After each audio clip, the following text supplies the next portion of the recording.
The Vampire's Assistant is the second book in the Cirque du Freak series. I'm told there's a movie called Cirque du Freak, The Vampire's Assistant. As usual for movies based on books, they changed so many things that fans of the book got upset about it. Argo Funk Book Review, Argo Funk Book Review. Our narrator, Darren Shan, is now a half vampire. He refuses to drink any human blood. His mentor, Mr. Crepsley, warns that unless he drinks human blood, he will eventually get weaker and weaker until he dies. It's a vampire rule. Crepsley teaches a bunch of different vampire rules. That's actually kind of interesting. I liked learning about this world of vampires. One of the rules is that vampires don't grow fangs. What is the cover of this book, then? They wander around the country for a while. Darren tries playing street hockey with some boys his age. A bully bothers him. Darren forgets about his vampire strength, and when he retaliates against the bully, he accidentally breaks both of the bully's legs. Darren is horrified and saddened. This event really drives home the fact that he cannot have human friends. That's terrible for kid vampires.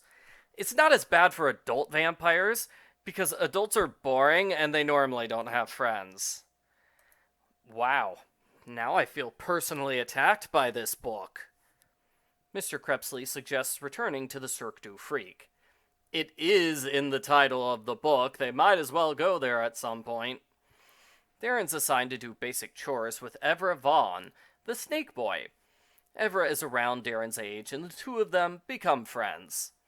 They also make friends with a local villager named Sam Grest, who's kinda brainy but nice. He thinks the circus is great and wishes he could join. Little people in blue hoods show up. The little people are quite vicious. They once murdered a performer who was mean to them. Their leader, Mr. Tiny, is the only one who talks. He threatens to kill Darren for asking too many questions. Darren and Evra are given the job of hunting animals, so the little people have fresh food to eat every day. Darren makes another friend, an adult named RV. RV is a militant environmentalist who's here with a group of protesters. He complains their protest should be way more violent. Darren figures RV is okay, if a little overenthusiastic.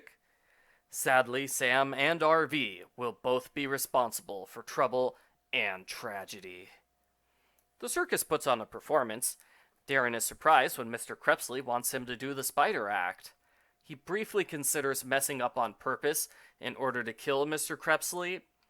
He doesn't, and Crepsley says the entire thing was a test to see if Darren's trustworthy. Darren is furious. Crepsley tries to get Darren to drink human blood by going to the morgue and collecting blood from recently deceased humans. Darren doesn't like that idea. Crepsley also tries pouring blood into Darren's mouth while he's asleep, which is super gross.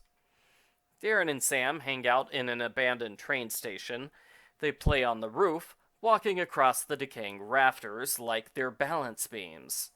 This is a terrible idea. Darren has a fainting spell and almost falls to his death. Sam saves his life and asks to join the circus as repayment. Sam can't join the circus without becoming a half-vampire. Darren is forced to scare Sam away by pretending to be a violent maniac. Darren's also forced to scare away RV when RV asks pointed questions about the dead animals in the area. Darren's not happy about scaring away his only human friends. Tragedy strikes during the next performance.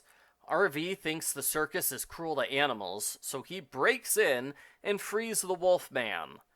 The Wolfman responds by biting off both of RV's arms. RV runs away screaming and bleeding. He's never seen again. Sam hides in the train station. He and Darren try to escape to the rafters for safety, but the Wolfman attacks.